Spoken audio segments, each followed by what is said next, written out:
So welcome back to the channel, and for those who are subscribing already, I really want to thank you for subscribing and sticking along.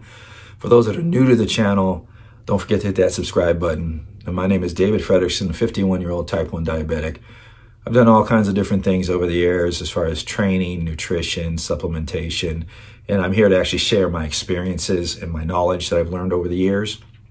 And I want to talk about training programs because it's the first of the year right now. And I want to kind of let you guys know exactly what I do.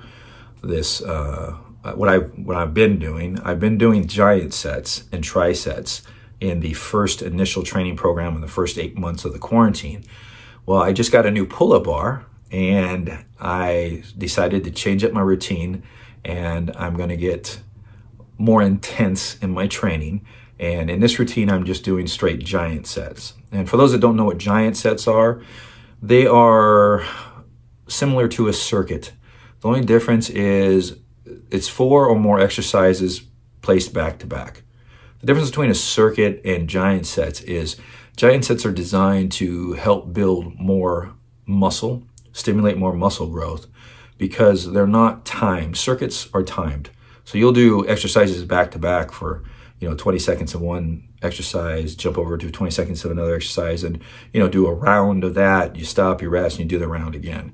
Giant sets are basically designed to actually build muscle, in turn speeding up your metabolic rate like crazy, because it's just intense and there's a lot of intensity to it. It's not crazy intense, but you really have to be in the mindset to do it.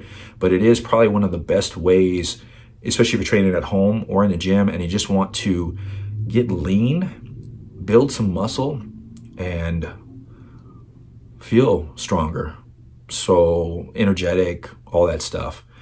So, and it's a great way to actually shorten workouts. So my workouts, I will put a picture of one of the workouts up in here.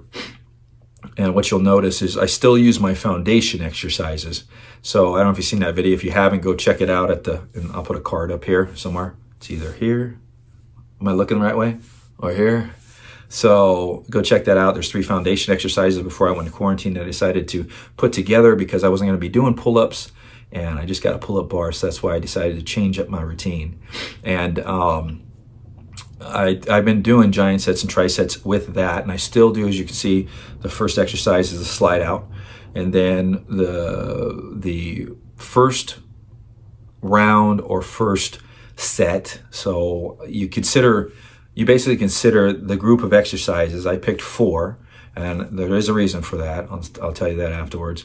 But I picked 4, and then I do another giant set afterwards. So the reason why I call say 5 sets up there is because basically that group of exercises is 1 set. So you do that 1 set, and then you rest 2 to 3 minutes, and then you jump on and do another set of those 4 exercises, 4, 5, 6, 7, whatever much you want to do. The reason why I pick 4, and a lot of individuals out there do pick 4, is because if you still want to stimulate muscle growth, you still have to stay in that realm of, you don't want to get into the diminishing returns. Like in the previous video I did, if you haven't seen that, go check it out. You want to make sure you get enough sets per muscle and not too many sets per muscle. So 4 usually is a great stimulation point for muscle growth. So I break up the upper body and the lower body there. And the reason for that is because I can, or I could, if I was just going to just try to lean out and then just wanted to straight out be athletic, I could actually combine those 2.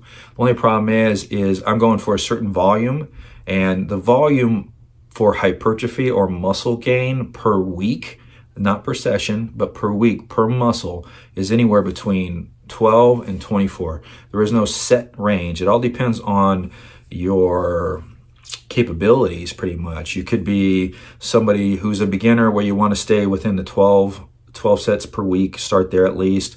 You could be somebody that's a hard gainer and a beginner that's been training for 4 months and hasn't noticed anything. Then you want to increase the amount of sets you want to do. So that's the first thing a hard gainer wants to do. Or you can be somebody who's like super experienced and has really good muscle endurance and all that stuff, and they're sitting around 24 sets per week per muscle.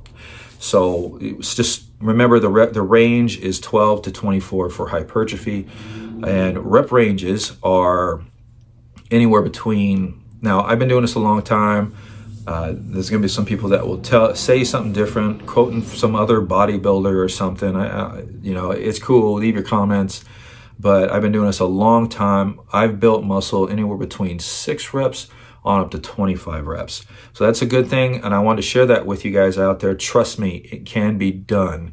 The only problem is most people go in with a set rep range. So I've seen people in the gym that actually have really gone in there with good workout programs, and they said, I'm going to do 10 sets. I'm going to stick in the hypertrophy range, and I'm going to do 8 to 12 reps like Brad Schoenfeld said, and they had that 12 rep in their mind, but they stopped short at that 12 rep when they could have punched out 3 or 4 more reps. So sometimes the rep ranges don't matter. They're more of a rule of thumb. So whenever you set rep ranges, always remind yourself that you push it as far as you can. So in giant sets, the whole goal with giant sets is to push to failure. As you can read next to each exercise, it says to failure, to failure, to failure, to failure. And that's the way giant sets work. Whether you're doing one muscle or you're doing multiple muscles or multiple exercises.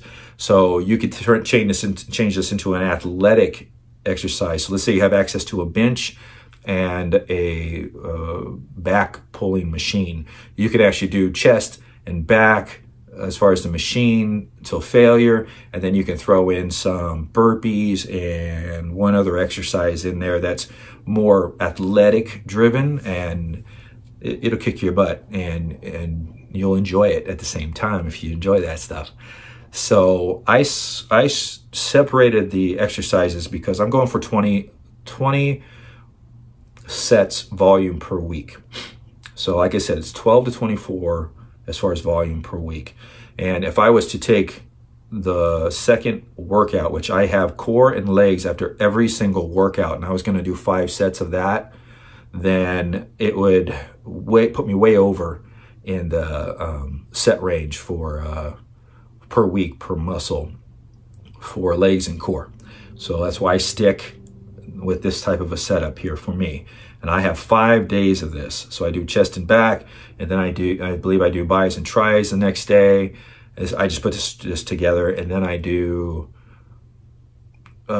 chest and shoulders, and then I do, what else I do? Then I do back and bis, and then I do triceps and shoulders. Hey, pretty good. Remember that. And at the end of each one of the upper body exercises, I do the lower body, which is always 3 sets, and it's always legs and core. And that's always worked well for me. Even in my previous workout where it was a giant set and a triset, that worked well for me as far as keeping my calories down. This is just going to be a little more intense. Did a couple of them already. I was sweating my butt off and felt good at the same time. So give it a try.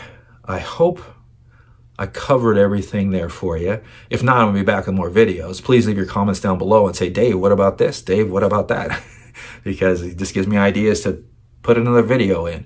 And I got this idea for this video because I started to realize I was DM'd a lot as far as like, I want to look like you, or how do I do this? Or is this training program right? And I hope this little bit of information helps you put together your training program, because you can follow mine. But if you get an idea of the workout that I have right there, then you pretty much can probably design your own in your own fashion with the exercises that you like to do 4 or 5 days a week. And the nice thing about giant sets is it doesn't have to be 4 exercises. So let's say I'm working out 5 days a week and I choose to do that, but if you only have time to work out 3 days or 4 days, you can make that giant set 6 exercises. So you can hit more muscle groups. If you're doing 3 workouts a week, you can totally do full body workouts. do giant sets of full body workouts, and it'll kick your butt. And first you do is put something together where it's upper and lower body, all the muscle groups, and then basically run through it as many times as you can the first time, and then kind of gauged how many times you can do this. And like I said, rest periods between each set, a group of exercises, is 2 to 3 minutes, but you do have like 10-15 seconds between exercises. So like, let's say you have to go, if you're in the gym, you got to go walk over to a machine. So if you're doing this in the gym, you got to make sure those areas are pretty much clear, because you only want to rest that time to be able to walk over, get down, whatever you want to do, take a breath, cry, whatever you want to do, and then jump right back on it. So I hope this helped. This is Dave. We'll see you guys next time.